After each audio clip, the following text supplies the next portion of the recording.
કેવી અદ્ભુત મહારાજની સર્વોપરિતા, કેવો અદ્ભુત મહારાજનો સંબંધ,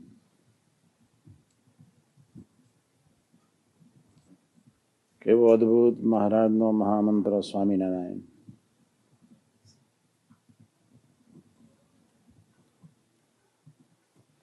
કેવા અદ્ભુત ગુણાતીત પુરુષોની પરંપરા.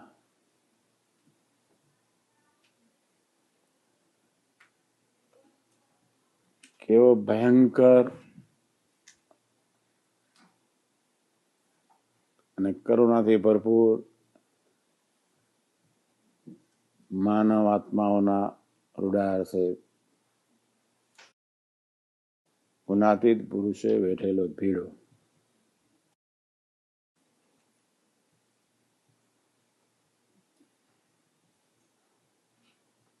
મહારાજના સંકલ્પે કેવા અદ્ભુત સમાજનું સર્જન થઈ રહ્યું છે.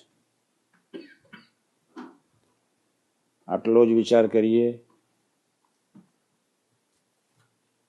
કોઈ સાધન કરવાનું રહે નહીં. પણ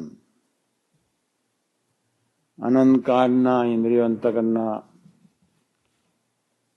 ભોળા સંસ્કારોના પાપે કરીને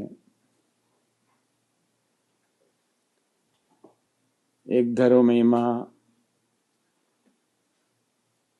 જીવમાં દ્રઢ જતો નથી.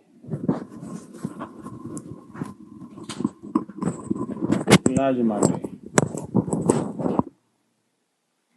કોઈ પણ સંજોગોમાં જ્યારે જ્યારે આપણે નપાસ થઈએ ત્યારે સ્વાધ્યાય ભજન મસ્ટ.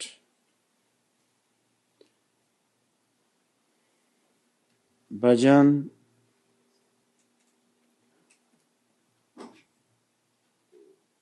નિરંતર સંબંધ બાંધવા માટેનો એક અદ્ભુત માધ્યમ.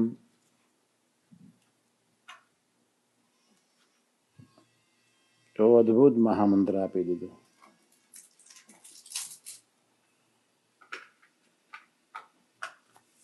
આ વચનાવત ઘણી વખત સમજાયું છે. પહેલો મુદ્દો, એક વાત કહું તે સાંભળો એમ કહીને શ્રીજી મહારાજ બોલ્યા છે, મારા મનમાં તો એમ થાય છે જે વાત ન કહું, પણ તમે અમારા છો માટે જાણીએ છીએ તે કહીએ જ. મહારાજને વાત કરવાની મન થતું નથી. કારણ એટલું જ છે, કદાચ તમે વર્તો કે ન વર્તો,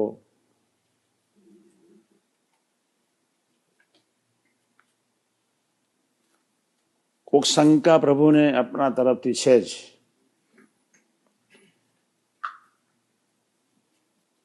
ખૂબ અદ્ભુત રહસ્યની વાત સાધકો માટે મહારાજે કરવા માંગે છે બહુ સાદી, છતાં વર્ષોના અનંતકાળના સંસ્કારને લઈને વર્તાઈ શકાતું નથી.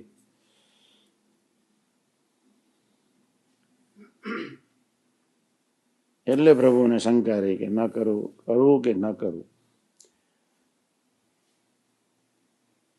કરુણાએ કહીને મહારાજે આપણને પોતાના માન્યા.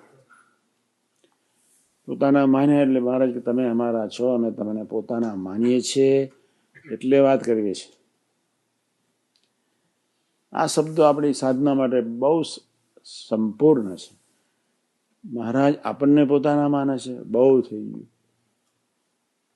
તો મહારાજને જેવા કરવા છે આપણે થવું જોઈએ જ. એ માટે થવા માટે કોઈ પણ ભોગે ભજન કરીને બળ લેવું જ છે.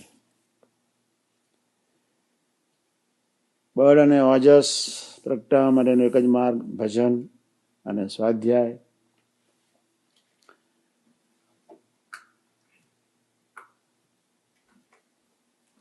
આપણને પોતાના માને છે એનો અર્થ એવો નથી કે આપણે હવે કરવાનું કાંઈ બાકી નથી રહ્યું, પણ પ્રભુની ઈચ્છા છે. પ્રભુ આમાં કહેવા માંગે છે, ઇન્દ્રિયોનો આહાર શુદ્ધ છે તો અંતકરણ શુદ્ધ થઈ જશે. ઇન્દ્રિયોને જીતીશું તો અંધકરણ જીતી જવાશે. સારંગપુર 1. જ્યારે જ્યારે આપણે ઇન્દ્રિયોથી નપાસ થઈએ, આંખથી એકવાર નપાસ થયા તો તરત જ રાત્રે ભજન સ્વાધ્યાય કરીને પ્રાર્થના કરવાની, હે મહારાજ, સારંગપુર 1, પંચાળા 1, 4 પ્રમાણે તમારું કેવું સૌંદર્ય, હું હાડકાને ચામડામાં શું જોઈ રહ્યો છું? અનંતકાળથી વિષય ભોગવ્યા. હવે જે આંખ યોગ્ય ન જોવે એ આંખ, એ માનવીને આંખ નથી પણ બાકા છે. એ માનવી આંધળો છે. જે કાન યોગ્ય ના સાંભળે કાન, એ માનવી બહેરો છે. જે જીભ યોગ્ય ખાય નહીં, યોગ્ય બોલે નહીં, એ વ્યક્તિ મૂગી છે. જેને યોગ્ય સ્પર્શ કરતા આવડતો નથી એ વ્યક્તિ જડ છે. આ વાતનાથી આપણે આજથી જાગૃત થવું છે.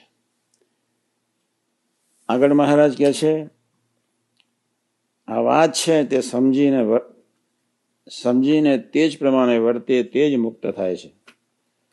મુક્ત થવું છે 1, ભૂલકું થવું છે 1, મારા દિલમાં બેસવું છે 1, રાજીપો મેળવવો છે 1, તે જ મુક્ત થાય છે. હું વચનાથ બહુ વાંચતો પહેલા, અત્યારે બી વાંચું.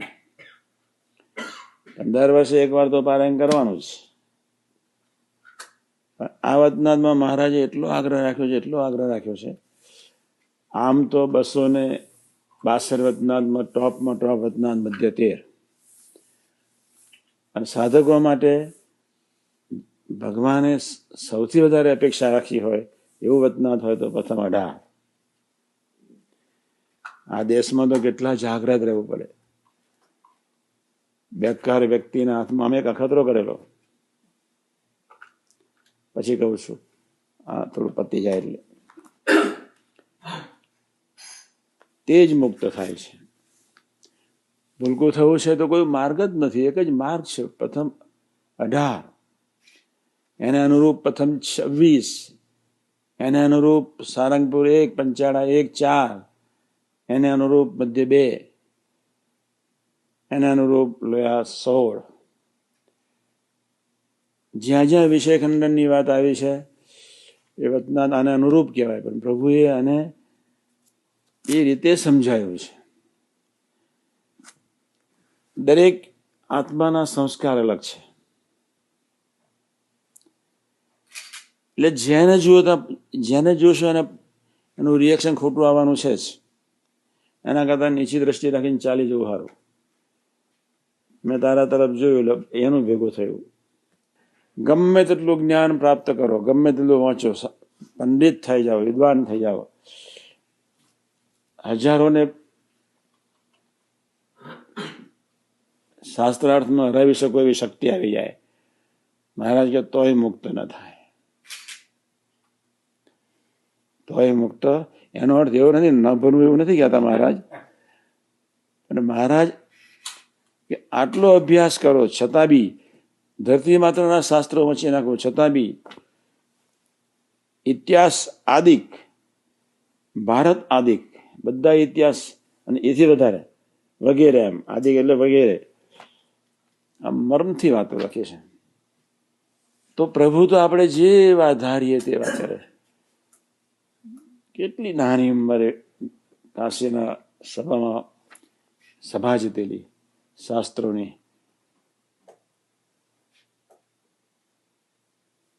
તે વાત કહીએ તે સાંભળો છો. હું એક વાત કરું છું. મહારાજ કે જાજો વાંક અંતઃકરણનો નથી, મન બુદ્ધિનો વાંક નથી. એની બહુ ચિંતા કરવાની જરૂર નથી. મન બુદ્ધિ મહિમાથી બેકી જાય છે એટલો જ એનો વાંક છે. મોટો ભાવ થઈ જાય, આમ ધારો મહિમા બહુ પ્રગટે એટલે વાણી થોડી બદલાય, એટલો જ વાંક છે.